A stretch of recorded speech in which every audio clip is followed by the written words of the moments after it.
jelaskan dengan sejelas-jelasnya karena kebanyakan permasalahan di desa ini masalah batas tanah. Jadi kami terima kasih mewakili warga desa Bunuasam sudah bersedia untuk nanti melaksanakan kunjungan. Kami terima kasih. Mudah-mudahan nanti masyarakat jelas semua masalah pertanahan ini. Yang nyata masalah batas-batas itu yang menjadi masalah. Itu aja yang ulun sampaikan, singkat. Mudah-mudahan nanti semua dijelaskan dari timnya. Sekali lagi saya terima kasih atas kedatangan Bapak dan Ibu. Ulun akhiri, Assalamualaikum warahmatullahi wabarakatuh. Waalaikumsalam. Terima kasih kepada Bapak Sekjen itu yang telah menyampaikan arahan yang begitu padat. Kemudian untuk selanjutnya, apakah ada lagi yang perlu disampaikan oleh Ketua BPD? Silakan sebelum melangkah ke acara inti. Lanjut aja. Bapak dari LPM, adakah perlu dulu disampaikan? Ya, akhirnya kita sampailah ke acara yang kita tunggu-tunggu pada kesempatan siang hari ini, dan pada Bapak atau Ibu yang kebetulan bertugas untuk sosialisasi ini, kami berikan waktu sepenuhnya kepada Bapak atau Ibu. Dipersilakan.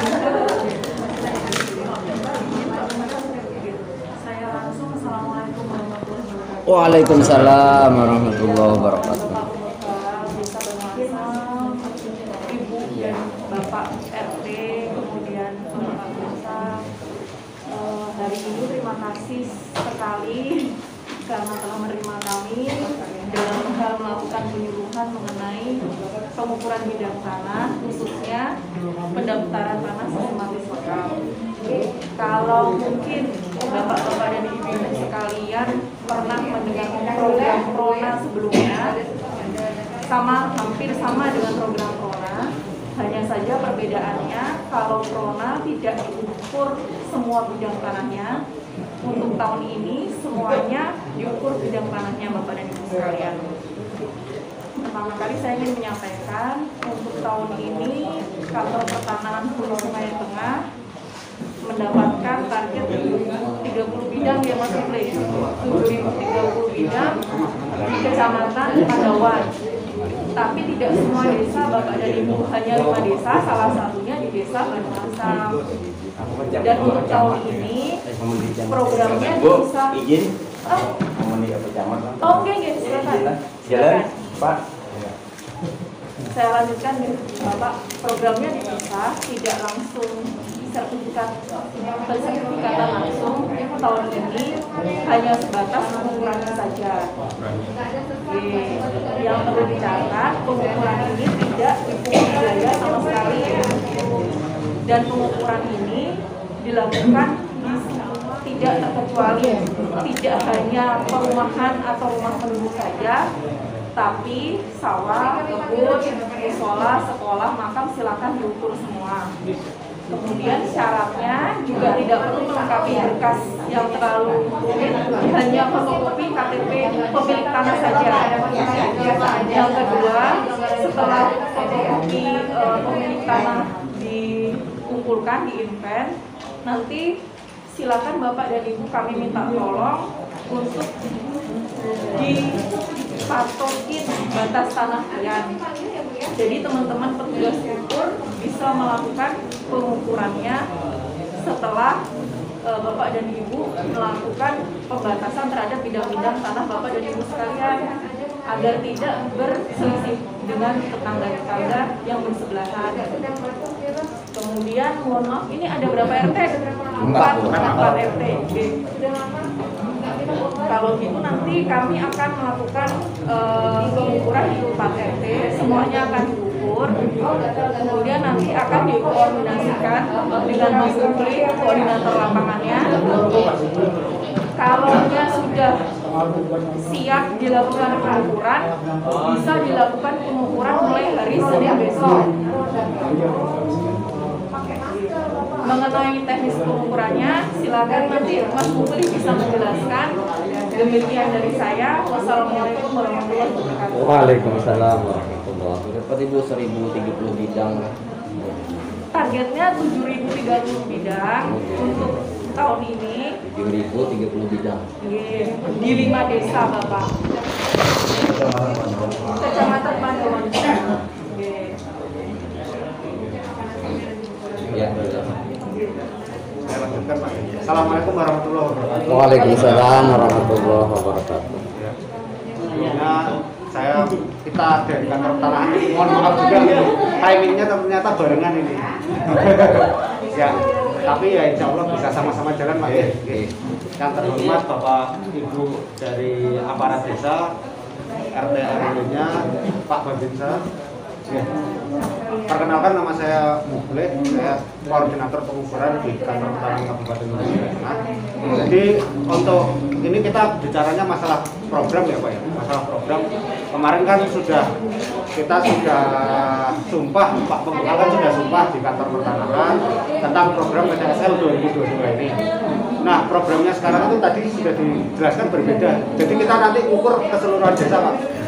Baik rumah yang belum sertifikat ya kita bilang yang belum bersertifikat. Kalau yang sudah ada sertifikatnya kita sudah ada datanya. Nah, yang belum sertifikat rumah, kebun, sawah itu semuanya kita ukur sedesa. Nah, apa manfaatnya diukur semuanya? Tadi kayak yang disampaikan Pak Babinsa kan masalah batas tanah ini kan nggak selesai. Nah, tujuan utamanya itu Pak. Kalau pengukuran bidang tanahnya sudah lengkap sedesa, nggak ada lagi kisahnya tanah patok itu bergeser, nggak ada lagi. Pian kada akur lawan tetangga pian kada ada lagi Pak. Semuanya sudah akur. Nah, jadi tiap batas tanah itu benar-benar pembatasnya itu satu bidang, satu patok. Artinya sebelah sama sebelah ini benar-benar sepakat. Ini namanya satu patok. Kalau masih dua patok antara sebelah itu namanya belum sepakat. Nah, kalau disepakati dulu memang harus benar-benar kelegawaan antar tetangga lah. Kan kita ini kan hidup bermasyarakat juga ya, kalau Pak kan kadang mungkin kita nanti berselisih lawan tetangga, kayak apa rasanya hidup kalau bersosialisasi, kalau ada masalah dengan tetangga kan kadang nyaman juga ya kalau. Nah, itu yang itulah tujuan utamanya sebenarnya. Yang kedua, ini untuk desa sebenarnya, untuk desa. Jadi desa ini tahu potensinya desa ini sebenarnya di tanah ini seperti apa. Jadi nanti kita tahu luas pemukiman di desa ini seberapa, areal sawahnya seberapa, perkebunannya seberapa. Nah, itu kita benar-benar tahu. Kita jalani memang. Kita benar-benar jalan ke setiap bidang-bidang tanah yang ada di desa ini. Nah, itu yang kedua. Yang ketiga, batas desa Pak. Batas desa kita akhirnya tahu persis batas desa Banu Asam ini sampai mana. Nah, itu sampai tahu persis. Karena kita nggak cuma ngukur di pinggir jalan Pak nantinya. Kita juga ngukur sampai dalam sana ke area persawahan, pokoknya yang berbatasan dengan desa sebelah gitu. Terus yang keempat, ini tuh pengukuran gratis, tidak dipungut biaya apapun. Nah, kan ya kalau di kantor pertanahan Pak, kalau pian daftar untuk sertifikat tanah itu di loket itu yang paling baik, yang paling mahal itu biaya pengukuran. Nah, sama pemerintah ini digratiskan. Jadi benar-benar nol, pian kada membayar apa-apa semuanya. Jadi dan itu kita yang datang ke sini dan semuanya kita ukur. Nah, jadi lebih enak banget lah istilahnya.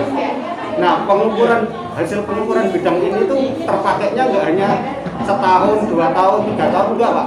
Selamanya sampai kapanpun, tapi dengan syarat tanah pian tidak berubah. Artinya tanah pian tidak berubah itu gini. Pian punya tanah di sini, terus tahun depan pian menukari sebelahnya. Nah, kalau mau pian jadikan satu, nah ini wajib diukur ulang. Kalau selama pian tanahnya di situ-situ aja, dari dulu rumah pian seperti itu aja, gak usah diukur lagi. Bisa langsung dijadikan sertifikat ke depannya. Nah, polanya, tahun anggarannya BPN itu seperti itu sekarang Pak.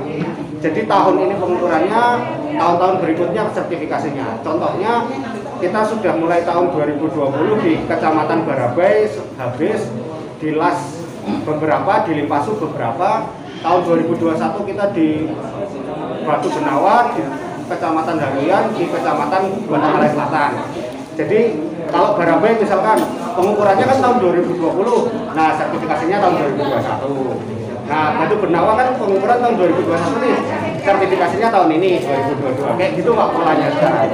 Nah, tapi sekarang itu yang diukur sedesaan, jadi nggak boleh kita sekarang model sedesa cuma 100, cuma yang hadap aja, ini nggak sesuai. Jadi programnya Jokowi ini emang harus kesemuaan sedesaan, jadi seperti itu. Nah, yang terakhir, ya ini nanti kan nggak mungkin Pak, namanya yang punya desa kan pian, tapi kita tiba-tiba ngukur kan enggak. Maksudnya kita kan permisi dulu ke desa, terus nanti kita ada juga ngomong sama RT-RT-nya, karena pasti 80%, 80% itu nanti kita dibantu sama RT. Jadi setelah ini untuk kelanjutannya kita nanti ada ngomong sama RT lah, gimana teknisnya nanti di lapangannya seperti apa, koordinasi lagi ya. Istilahnya seperti itu Pak. Ya itu aja, sambil tanya jawab aja Pak, biar lebih enak apa yang mau ditanyakan tentang program ini seperti apa. Karena kebetulan nih tahun 2022 ini yang dapat Pandawan di 5 desa. Targetnya juga nggak sedikit, artinya itu 2030 bisa-bisa sedesa ini. Kalau kemarin kita di Mahang Matang Landung belum selesai ini Pak pengukurannya, masih jalan, itu kita sudah dapat 1.500-an bidang di Mahang Matang Landung. Nah, barangkali kalau di sini juga ada mungkin, karena sertifikat juga masih belum banyak banget ya. Memang kalau rumah-rumah sudah banyak lah sertifikat. Cuman kalau sawah sama kebun kan masih sedikit. Nah, ini bisa mungkin di angka 1.000 bidangan kalau kita kira-kira nih, mungkin bisa. Jadi, tapi ya nggak tahu nanti gimana di lapangannya kan kita kira-kira. Kurang lebihnya seperti itu, dilanjut dengan tanya jawab saja Pak. Silakan Bapak dan Ibu. Apabila ada pertanyaan. Bapak Muflis. Muflih. Muflis lah. Ya. Izin Pak, saya mau nanya. Iya siap Pak. Untuk persyaratan Pak. Untuk persyaratan membuat tadi apa Pak? Program Pak? Pengukurannya saja. Oh, pengukurannya aja. Yang sudah diperiksa dokter, ada yang belum diperiksa kan? Tadinya ini Pak pertanyaan, nah, kita sudah punya tanah, terus biasanya pakai segel aja Pak ya. Ya. Itu bisa untuk patokan. Bisa Pak.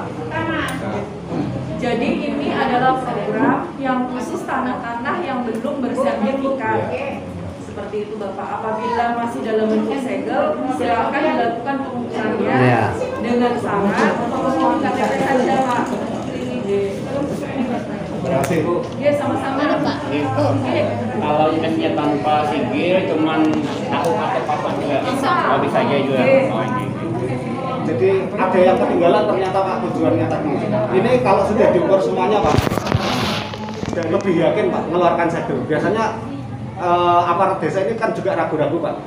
Tanah ini sudah sertifikat apa belum? Tanah ini ukurannya betul apa enggak segini. Nah kalau sudah kita ukur Pak, insya Allah benar Pak. Nah jadi kita bisa tahu Pak. Di sini belum ada sertifikat, kita tahu. Di sini sudah ada sertifikat, kita tahu. Sehingga dia kalau mengeluarkan segel